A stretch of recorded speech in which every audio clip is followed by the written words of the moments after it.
jumpa lagi di channel kami. Sekarang kita akan memberi tips dan trik ya untuk cara merawat motor Suzuki Satria View. Ini saya taruh di gudang Satria View-nya ya. Karena kalau pakai View saya lumayan bensin kerasa ya. Karena sudah ganti karburatornya PE. Ya, jadi beberapa tips dan triknya akan saya bahas di video ini ya. Mungkin sekitar 8 menit 10 menit lah ya. Jadi kalau untuk perawatan yang pertama teman-teman menggunakan olinya yang kental ya. Jadi kalau teman-teman basicnya buat kerja harian setiap bulan itu wajib mengganti ya, agar tidak terjadi kehausan oli ya. Karena volume oli ini sangat penting, 1000 ml ya untuk seri karbu ya. Kalau untuk yang injection itu kalau nggak salah 1300 kapasitasnya. Jadi jangan diisinya 1000 doang ya, tapi dikasih 300 ml lagi ya. Itu kalau yang injection. Dan kalau yang injection saya sarankan pakainya yang encer ya. Kalau untuk yang tipe karburator saya sarankan pakai olinya yang kental ya, agar tidak mudah noken asnya baret ya, rantai ketengnya cepat tipis, kendor ya. Karena pelumasan untuk oli yang kental itu lebih bertahan untuk luntur jatuh ke bawah ya. Kemudian misalkan teman-teman buat mudik ataupun touring jarak jauh ya, misalnya perjalanan 5 jam, saya sarankan untuk istirahat jeda ya, perjalanan sejam ataupun 2 jam wajib berhenti ya. Fungsinya adalah agar tidak terjadi rembes pada head ya. Karena kalau misalkan panas yang berlebihan akan mengakibatkan packing ataupun karet head atas ataupun tengah akan mengakibatkan rembes ya, mencari celah ya. Jadi harus ada jeda lah. Perjalanan sejam atau 2 jam berhenti sebatang dulu lah, 10 menit 15 menit baru gas lagi, itu agar mesin tidak gampang mudah rembes ya. Kemudian kalau teman-teman pakai karbu orinya gampang berbet, setelannya susah, udah diservis berapa kali ke bengkel, saya sarankan untuk pakai karbu PE aja biar tidak terlalu ribet mengeluarkan uang banyak servis ataupun setel setting lagi ya. Kalau PE dia langsung cepet, cuman ya di bahan bakar sesuai lah, boros tapi kan sesuai dengan performa ya. Kemudian selanjutnya itu pada ban ya, depan belakang ya. Jadi kalau misalkan teman-teman mau OTW jauh ya, cek tekanan ban apakah kempes, kurang angin, itu akan mengakibatkan tekanan power mesin jadi lambat ya, berat gitu. Jadi terasa bensin boros. Jadi ban ini juga mempengaruhi boros iritnya ya. Jadi cek, jangan dipaksain pas kempes bladas terus. Jadi tekanan harus enak sehingga tarikan ringan, bensin tidak terlalu boros, itu mempengaruhi ya tenaga mesin ya. Kemudian selalu mencuci, membersihkan menggunakan kuas pada bagian head sirkuit ini supaya bersih ya. Jadi kalau misalnya banyak daki-daki tanah ya, itu untuk penguapan suhu panas itu susah keluar ya, susah terpa udara angin ya, jadi kehalang ya. Kemudian kalau misalnya lebih irit lagi teman-teman pakai knalpotnya yang standar aja ya. Kalau racing pasti akan lebih ngelos untuk asap buangnya ya. Jadi saya sarankan pakai knalpot standar kalau buat harian jarak jauh. Tapi kalau buat mejeng-mejeng pakai racing nggak masalah ya. Ini karbunya seperti ini, saya kasih cover mika supaya kalau hujan atau gerimis tidak langsung serang ke karbu ya.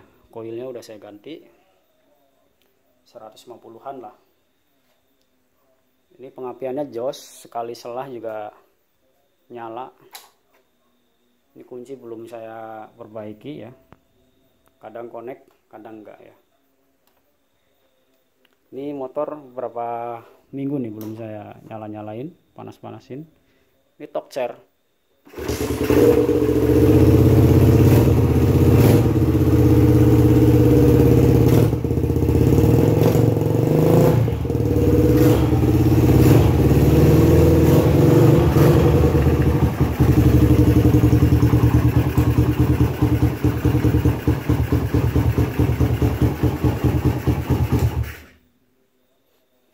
Walaupun berapa minggu, kalau teman-teman pengapiannya bagus, akinya sehat, karbunya oke, setelannya disela langsung nyala teman-teman.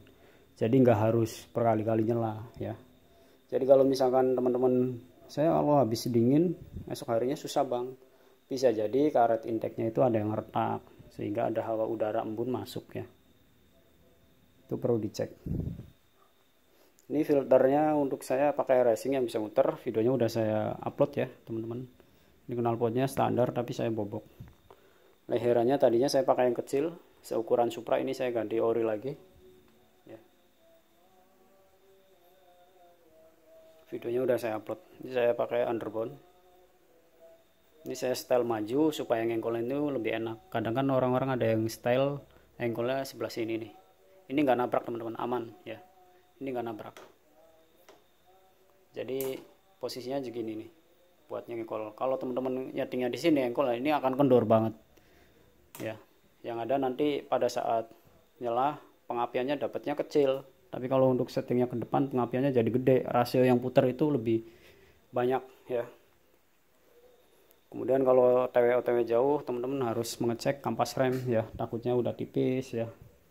Bahaya karena ini lumayan tenaganya ya teman-teman. Kalau kampas rem belakang atau depannya nggak pakem, teman-teman ngebut bahaya, bisa nyeruduk ya. Selalu dikontrol untuk kampas rem ya, dibersihkan. Kadang walaupun kampasnya masih bagus, pernah saya ngelos juga dari segi minyak ya, minyak remnya. Kemudian kalau untuk perawatan jarang dipakai, teman-teman usahakan seminggu atau 3 minggu lah dipanasin supaya kiprok itu mengisi ke arah aki ya, sehingga aki ini tidak gampang drop tekor ya. Kalau misalnya teman-teman tinggal merantau, dititipin aja ke saudaranya, suruh panasin. Mau dipakai silakan, mau di rumah silakan ya. Tapi ya harus dengan orang yang udah kenal aja ya. Karena penting untuk sirkulasi manasin mesin itu bukan masalah nunggu panas, tapi fungsinya adalah untuk sirkulasi oli ini berputar dari bawah ke atas, sehingga pelumasan ini bagus. Melumasin kelep ya, melumasin noken, rantai keteng ya, gear rasio ya, itu penting untuk manasin ya kalau misalnya jarang dipakai. Kemudian kekencangan rantai harus diperhatikan kalau TW-TW jauh ya. Buat teman-teman, kabel-kabel kopling kiranya masih bagus atau tidak. Kalau udah mulai jelek ganti aja agar lebih responsif lagi, tekanan enak. Jadi biasanya kalau tanda-tanda kopling keras ya, biasanya udah ada putus di dalam serabutnya ya. Itu teman-teman waspada, antara beberapa hari bisa putus di jalan ya. Kemudian kalau karburatornya digas susah turun, itu per karbunya ya teman-teman. Per karbunya udah lemah, harus ditarik lagi. Kalau enggak ganti yang baru pernya, per skep. Jadi itu aja teman-teman untuk tips cara merawat ya. Yang paling penting adalah oli, kebersihan pada mesin saat mencuci ya. Itu sangat penting. Oke, semoga bermanfaat. Jangan lupa di subscribe itu di channelnya. Next video selanjutnya silahkan di like ya. Silahkan komen jika ada pertanyaan ya, tentang kerusakan atau sekedar sharing ya. Cukup sekian, terima kasih. Silahkan subscribe.